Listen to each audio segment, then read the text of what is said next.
বগুড়ায় মাটিডলির dream plus নামের আবাসিক হোটেলে অভিযান চালিয়ে ৯ নারী সহ ১৬ জনকে আটক করেছে জেলা গোয়েন্দা ডিবি পুলিশ।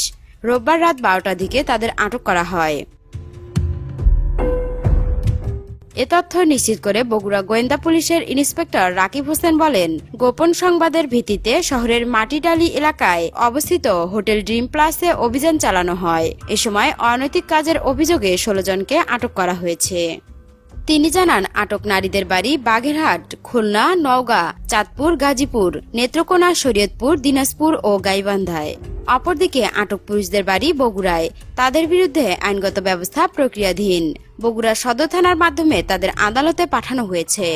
অভিযোগ রয়েছে, ওই আবাসিক হোটেলে এর আগেও ৩ বার অভিযান চালিয়ে একাধিক নারী পুরুষকে গ্রেপ্তারের ঘটনা ঘটে। হোটেলের মালিক সোহেল রানা ও ম্যানেজার হাবিবুর রহমানের বিরুদ্ধে মামলাও হয়। ওই মামলায় তারা জামিনে রয়েছেন।